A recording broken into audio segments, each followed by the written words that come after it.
A couple of weeks ago, I was asked if there was any way in Inventor to animate a light bulb going on and off. And in today's video, I'm going to show you how.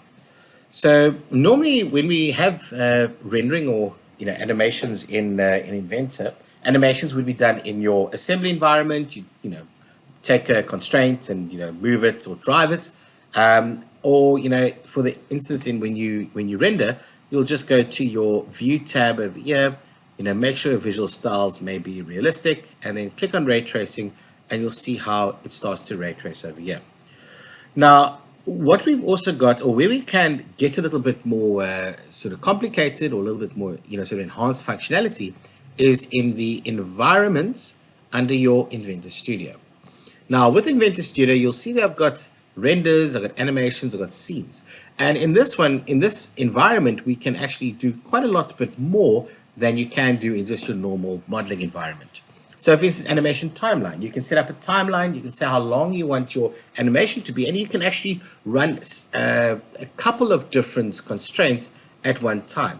So whereas in the normal assembly environment, you're kind of just driving one constraint, you're able then to do a lot more, and also time constraints when they start and stop between the different ones. As well as things like fading. Does an object fade in and out over a certain amount of time, etc. So in this one, what we're going to do over here first is we're just going to go to our studio lighting styles, and what you'll notice there is you've got the different you've got the same studio files, lighting styles that you would as in your normal Inventors. I'm just choosing the infinity pool over here. I've just put the exposure down a bit. Okay, so you can see there's the exposure. I'm just putting it down a bit just to enhance the lighting that we're going to get out of this.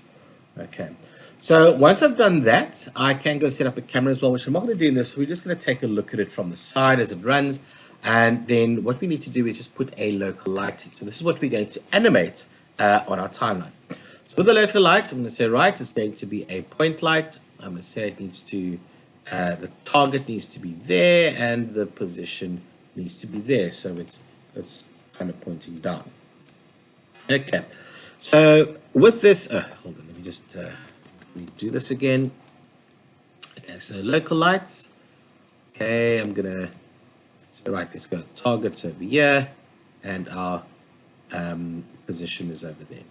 Okay, so now what we do is I'm gonna go and move this so that it's nearer to the light bulb. So with that, I'm going to use my gizmo.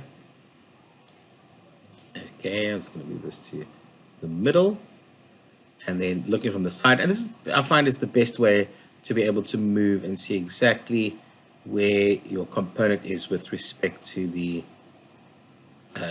position that you want it in.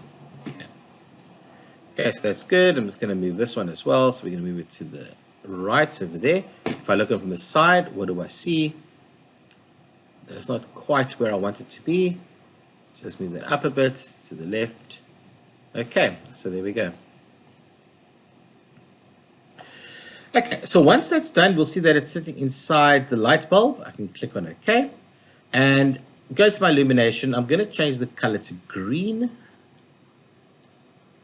Okay, and as you see, if I take my attenuation up, you'll see it's now sort of very nicely lighting up the wall at the back over there. So I'm going to take it up to about 78 and 710. So, but what I'm going to do now is I'm going to take it all the way down to 00, so that the light's basically switched off. Now what I want to do is I want to go and create an animation timeline. So with that over there, create my animation timeline, and I'm going to say how long I want this animation to run for. So initially when you open any animation timeline up, it's 30 seconds. I'm going to make it 6 seconds.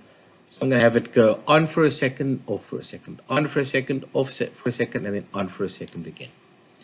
Now, you'll see there now it's gone from 30 seconds to 6 seconds, and now I can go and animate my light. So if I go to my local lights over here, right click on the light that I've created, and what you can do as well is you can say, look, light bulb green, just so that it's always good to rename your components in your browser over here. Right click, you'll see I've got an animate light. Okay. And animate light, I'm going to say it has to run for 1 second. And then I'm going to click on the definition over here. So on the definition, we'll see illumination. And what do we say? It's be about 71. And you'll see how it actually goes up over there. And then what the attenuation is. So it goes 700. Let's make it 700. Okay. And then select OK. Once you've done that, click on OK. And it will place that in your timeline. Now, if I place it over here, let's just go place it at 1 second. I'm going to take my timeline back, my scrubber back to 0. I'm going to scrub it, press play, and then you'll see that it turns on the light. Okay, great stuff. Okay, so now we need to turn off. So what do we do with this? Got a very quick and easy way to do it. We right click on the action and we go mirror. So there we go, it mirrors it over there. So I'm going to select that, drag it to the beginning. Then I'm going to right-click both of them, or right-click while both are selected. Copy action, right-click, paste action. Right-click, paste action. There we go. So take it all the way back to the beginning again. Let's see what this looks like.